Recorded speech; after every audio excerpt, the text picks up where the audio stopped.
जी हाँ, नमस्कार मित्रों, मेरा नाम है मृणाल पटेल और आज हम देखेंगे 17 अक्टूबर रविवार के इंडियन एक्सप्रेस में मुझे काम की चीज़ें क्या लगी। ये जो टेक्स्ट है यहाँ पर करंट अफेयर्स का, वो आपको मिल जाएगा मेरे टेलीग्राम चैनल पर मृणाल ओरार जी, और बाद में कुछ दिन का और माल जमा हो जाए तो एक साथ में जमा करके उसे अपनी वेबसाइट mrinal.org और उसके करंट अफेयर्स वाले सेक्शन में एक एक्सेल फाइल होती है, उसमें मैं अपडेट कर दूंगा। फिर सीधे बढ़ते हैं पेज 1, फर्टिलाइज़र। तो वैसे यूरिया फर्टिलाइज़र तो भारत में निर्माण कर सकते हैं, लेकिन बाकी जो फॉस्फेट और पोटास फर्टिलाइज़र होता है बाहर से हमने इंपोर्ट करना होता है, क्योंकि उसके हमारे पास मिनरल रिसोर्सेज नहीं है। तो अब इस बार ये हो रहा है कि विदेश में ही वो बहुत महंगा हो गया है और हम इंपोर्ट कर रहे थे तो शॉर्टेज आ रही है, किसानों को दिक्कत आ रही है। सरकार ने बोला कि और ज़्यादा इंपोर्ट करेंगे और उस पर सब्सिडी भी ज़्यादा देंगे, लेकिन इसमें प्रॉब्लम क्या है, विदेश से वो आएगा तब तक तो ये फसल बोने की जो ऋतु होती है, sawing season will be over. और इसमें भी ज़्यादातर ये पाया जाता है कि शहर के करीब जो बड़े किसान रहते हैं, व्यापारी, वो संग्रहखोरी करते हैं, कालाबाजारी करते हैं, तो वहाँ पर ज़्यादा surveillance, monitoring, rationing is necessary. आगे बढ़ते हैं पेज 3, सेक्युलरिज्म, धर्मनिरपेक्षता। आपको याद होगा कि सरकार ने हज सब्सिडी को बंद किया था। हज सब्सिडी को क्यों बंद किया था? क्योंकि सुप्रीम कोर्ट ने आदेश दिया था कि ये सब जो सब्सिडी है हज पे या धार्मिक यात्रा पे जाने के लिए, उसकी जगह पर अल्पसंख्यकों के कल्याण में इस पैसे को इस्तेमाल किया जाए, जैसे हेल्थ, एजुकेशन वगैरह। तो हज सब्सिडी तो बंद हुई। अभी लेटेस्ट समाचार ये आए कि 2011 में गुजरात राज्य सरकार ट्राइबल पर्सन को अयोध्या यात्रा जाने के लिए 5,000 रुपये सब्सिडी देगी। अब ऐसा नहीं कि सिर्फ गुजरात राज्य ऐसी धार्मिक यात्रा सब्सिडी देता है, तमिलनाडु राज्य में भी ईसाइयों को जेरूसलेम जाने के लिए the Christians are provided 37,000 rupees subsidy.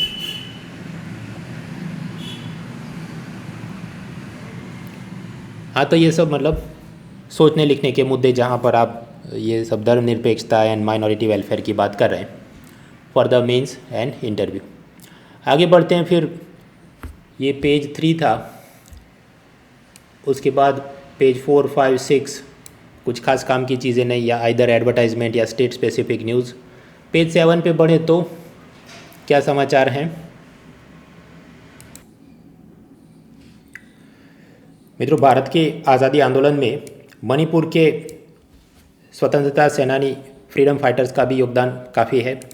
वहाँ पर युवराज त्रिकेंद्रजीत, जनरल थंगाल, जिनको फांसी दी गई थी ब्रिटिशरों द्वारा, फिर महाराजा कुलचंद्र सिंह और उनके 22 साथियों को काला पानी के लिए अंडमान निकोबार की जेल में भेजा गया था।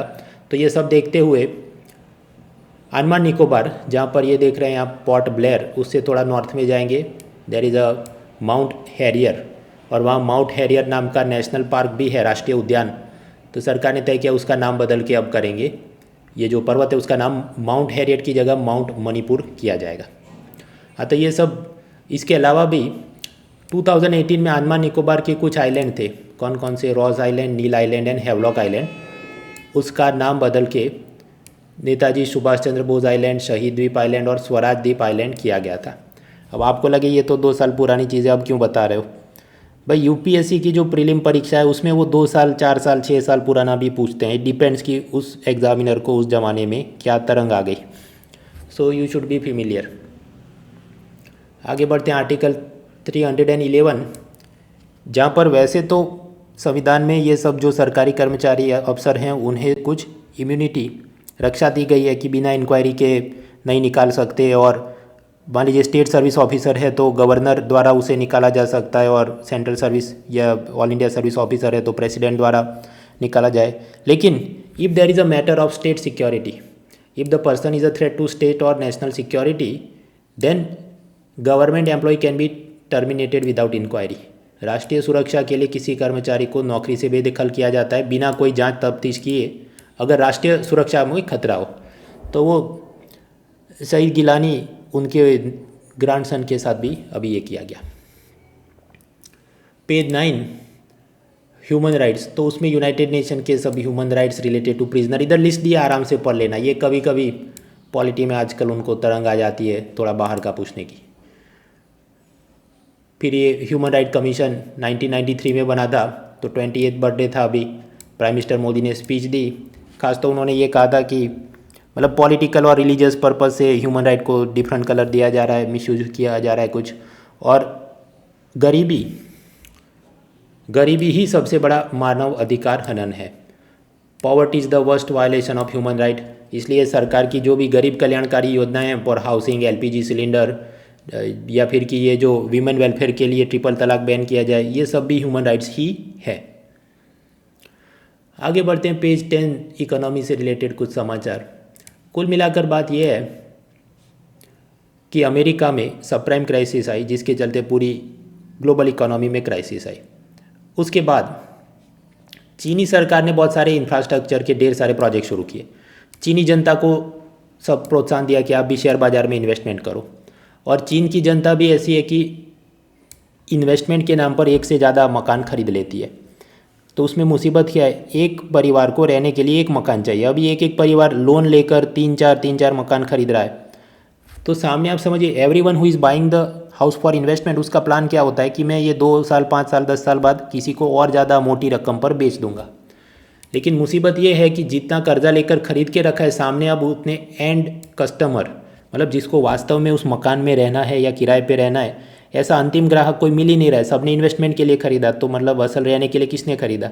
तो बहुत सारे खाली मकान हैं, और जो इन्वेस्टर्स ने ऐसा लोन लेके मकान बनवाया था, उसको अब दिक्कत आ रही है लोन का जो किस्तें हैं कैसे चुकाऊं। अब चीनी सरकार ने ये सब पर लगाम के लिए क्या किया, उनकी सरकार या केंद्रीय बैंक, अब वैसे तो गवर्नमेंट और सेंट्रल बैंक इज़ डिफरेंट, लेकिन चीन में आप जानते हैं सब कुछ एक ही चलता है उनकी कम्युनिस्ट पार्टी के झंडे के नीचे। हाँ, तो जो भी उनकी सरकार या सेंट्रल बैंक ने क्रेडिट रेशनिंग किया है, ऋण पर रेशनिंग।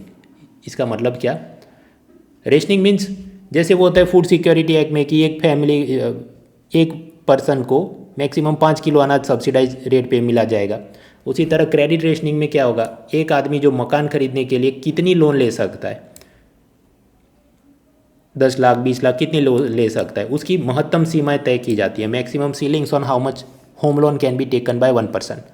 तो अब आप सोचिए इससे क्या प्रॉब्लम होगा, जो पहले भी इन्वेस्टमेंट के नाम पे मकान खरीदते थे वो लोगों की संख्या कम हो जाएगी, और जो रियल एस्टेट कंपनियां हैं, जैसे वहाँ पर एक एवरग्रांडे नाम की बड़ी रियल एस्टेट कंपनी है, तो उसका भी धंधा मंदा हो जाएगा। तो उसने जितना कर्जा पहले लिया था कुछ और प्रोजेक्ट शुरू करने के लिए, वो सब में भी इट इज़ फेसिंग प्रॉब्लम्स।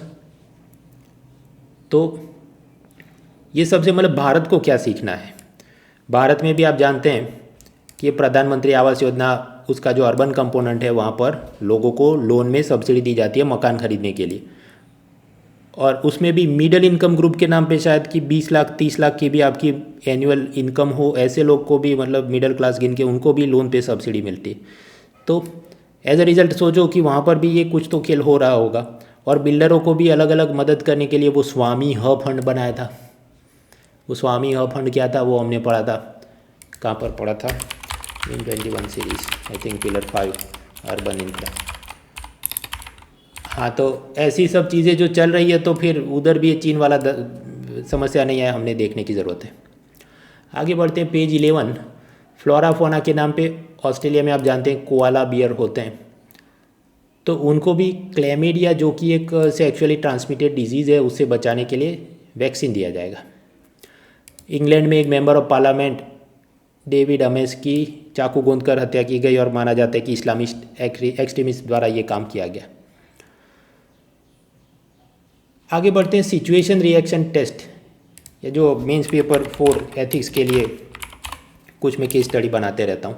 इस बार मुद्दा ये है, कुल मिलाकर बात ये थी कि इंडोनेशिया में स्कूल द्वारा नदी सफाई अभियान चल रहा था, जिसमें 11 बच्चे नदी में कुछ साफ़ सफाई कर रहे होंगे, एक दूसरे का हाथ पकड़ा था, किसी का एक हाथ छूट गया और 11 बच्चे नदी में बह के मर गए।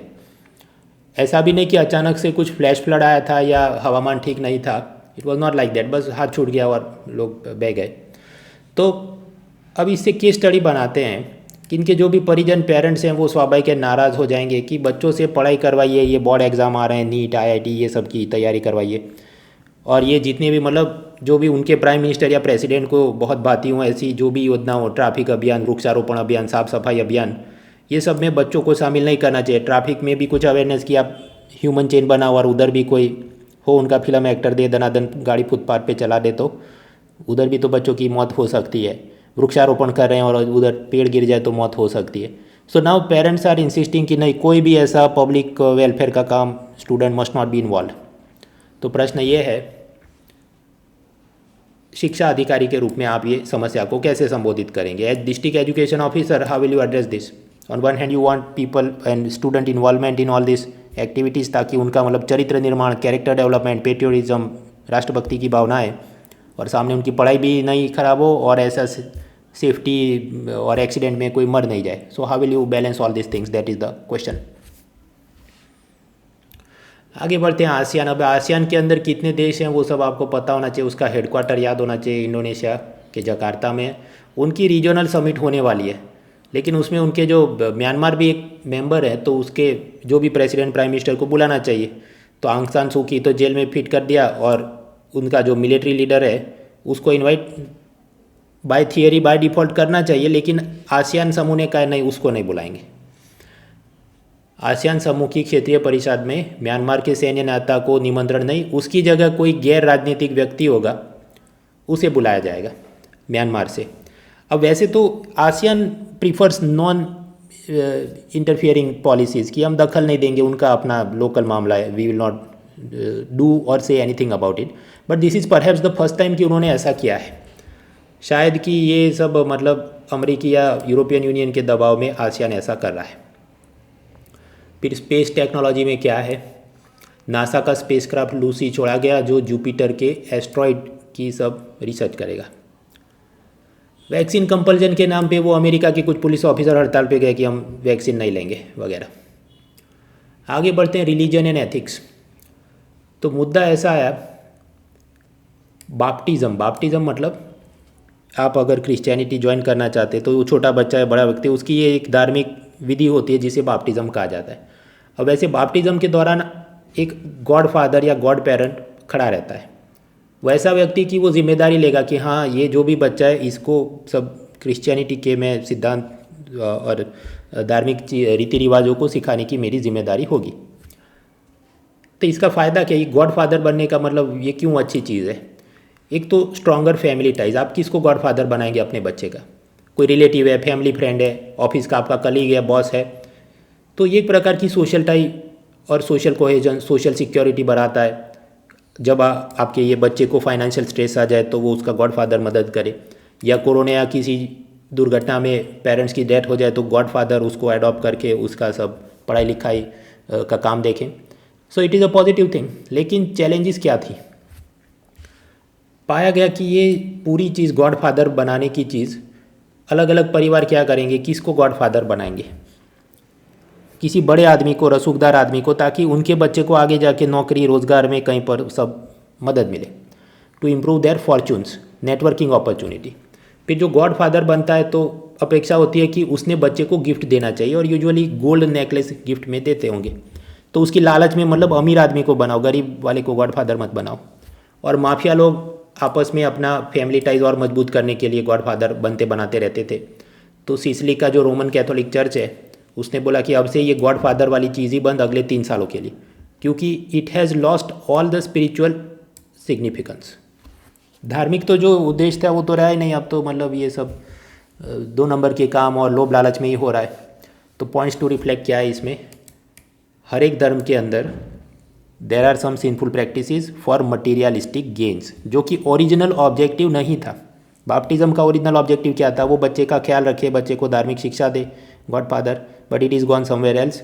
ऐसा ही आप हर एक धर्म में सोचिए, कुछ कुछ तो चीज़ें हैं। So when you are writing about religion and ethics, या what does religion mean to you and role of religion in ethics, ये सब मेंस पेपर 4 निबंध में, और निबंध में भी आप पाएंगे आजकल फिलोसॉफिकल टाइप के निबंध कुछ ज़्यादा पूछे जाते हैं पिछले 2-3 सालों से।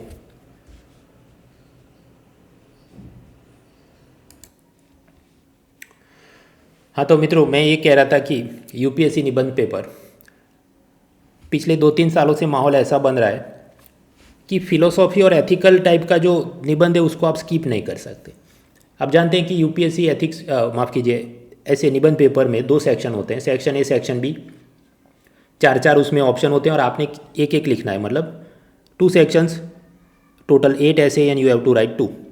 लेकिन उसमें आप पाएंगे कि वो टॉपिक ऐसे डिवाइड करते हैं कि मजबूरी में आपने कम से कम एक ये फिलोसॉफिकल एथिकल निबंध लिखना ही होगा। देखो सेक्शन ए में क्या है, life journey between human and being human, mindful manifesto, tranquil self, ship do not sink because water but because water gets into them, simplicity ultimate sophistication. तो चारों चार क्या है, ये फिलोसॉफिकल एथिकल टाइप के सब निबंध है। तो अब आप इसको तो कैसे स्किप करेंगे, इसमें से कम एक तो आपने लिखना ही होगा, राइट। सेक्शन बी में ठीक है सब culture, social justice, economy, technology, science की सब चीज़ है, बट इरिस्पेक्टिवली एक सेक्शन में कहीं तो परेशान करता ही है। So always we should try to learn about this philosophy ethics का कुछ और नया माल मिल जाए, कुछ और नया जानने को मिल जाए। वो सब कैसे, ऐसे सब न्यूज़पेपर कॉलम वगैरह पढ़ते रहें, रैंडमली चीज़ें आती रहेंगी, but over a period of time जब आप ऐसी रोज़ की पढ़ाई करेंगे 4 महीने, 6 महीने, 2 साल, तो आपके पास इतने मुद्दे होंगे कि आप ये सब में बोल बच्चन कर सकते हैं। तो इसलिए न्यूज़पेपर पढ़ना ज़रूरी है। आगे बढ़ते हैं पेज 12। वैसे तो उसमें सब लाइफस्टाइल और बुक रिव्यू वगैरह टाइप की चीज़ें हैं, उसमें से जानने को क्या मिले, माइग्रेशन। अब माइग्रेशन में ये हो रहा है, अमेरिका में उनकी जो लोकल पब्लिक है उसमें भी लोअर मिडिल क्लास लोग होंगे, तो वो जाके खेती बाड़ी का काम क्यों नहीं करते, नहीं बस कि हमको बाहर नहीं धूप लग जाएगी, तो सुपर मार्केट, फूड स्टोर वगैरह में काम करते हैं। So even in American farms there is a shortage of farm labourers. तो क्या करना पड़ेगा, मैक्सिको से जो वर्कर आए लीगली या इलीगली, उन्हीं से मज़दूरों से खेती बाड़ी का काम होगा, तभी तो अमेरिका में फूड सिक्योरिटी हो सकती है। सो माइग्रेंट वर्कर रिक्वायर्ड। गोवा में भी कुछ ऐसा है कि उनके जो स्थानिक गोवा के लोग हैं उनको अब वो बागायती काम, गार्डनिंग, मेसनरी, मकान निर्माण का काम, वेटरगिरी होटल में, वो सब उनको पसंद नहीं है, तो उधर भी ये बंगाल, छत्तीसगढ़, उड़ीसा के माइग्रेंट वर्कर आना ज़रूरी हो गया है। यूके या ब्रिटेन, तो याद करो ब्रेग्जिट किया उन्होंने। ब्रेग्जिट क्यों किया, उनके लोकल नेताओं का ये मानना था नहीं है बाहर यूरोपियन यूनियन की पब्लिक आती है और हमारे रोज़गार को असर है। तो जब ब्रेग्जिट हुआ, यूरोपियन यूनियन से तलाक लेके ब्रिटेन अलग हो गया, तो फिर तो वहाँ पर लोकल लोगों को बहुत नौकरी मिल जानी चाहिए, right, but it has not happen, क्योंकि ब्रिटिश पब्लिक को वो जो काम माइग्रेंट्स करते होंगे वहाँ पर भी, वेटरगिरी और कंस्ट्रक्शन, गार्डनिंग, फार्म लेबरर, वो करने को उन्हें पसंद नहीं है, and ultimately that is harming British economy. तो मतलब ये सब देखते हुए हमें लगता है कि माइग्रेंट वर्कर्स आर रिक्वायर्ड, लेकिन कुछ पॉलिटिकल लीडर्स क्या करेंगे, एंटी माइग्रेंट सेंटीमेंट बनाएंगे अपने वोट बैंक के लिए। क्या लेटेस्ट जो Nobel prize in economics science दिया गया, किसको, David Card, Joshua Angrist, Guido Imbens, ये अमेरिका या यूरोप के होंगे कुछ इकोनॉमिस्ट। मुझे बीच में किसी स्टूडेंट ने पूछा हमको ये सब नाम याद रखने हैं क्या, मुश्किल है, तो हमने क्या कोशिश करनी चाहिए, अगर भारत के किसी इकोनॉमिस्ट को मिला हो जैसे वो अभिजीत बैनर्जी, तो याद रखना चाहिए, बाकी सब में थीम क्या था कुछ याद करने की कोशिश हो। अगर अभी के अभी आपका इंटरव्यू है 1 हफ्ते 2 हफ्ते में, तो फिर आपने नाम याद करके जाने चाहिए, otherwise it is easier said than done, इतना सब हम याद करके जा सकें। खैर उन्होंने स्टडी क्या किया, दैट इज़ इम्पॉर्टेंट।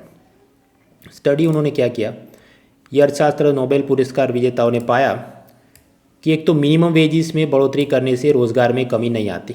ये ऐसी बात है, केरला में मजदूर से काम करवाना हो एक दिन में, उसे मिनिमम कितनी सैलरी देनी होगी बिजनेसमैन ने, तो जवाब है करीब 1000 रुपये से ज़्यादा।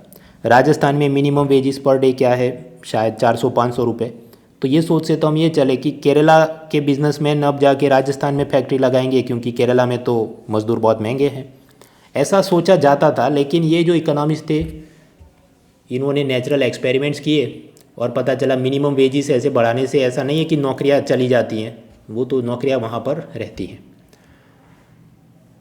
दूसरा उन्होंने पाया इमिग्रेशन, बाहर के लोग अपने देश में आते हैं तो उससे स्थानिक लोगों की भी आमदनी बढ़ती है। कैसे बढ़ती है भाई, वो किराए पे मकान लेगा, दुकान से सामान खरीदेगा, अखबार खरीदेगा, बच्चों को स्कूल भेजेगा, so ultimately there will be some income for local public as well. तो ऐसा मानना गलत कि प्रवासी मजदूर के आने से लोकल लोगों की नौकरियाँ चली जाती हैं।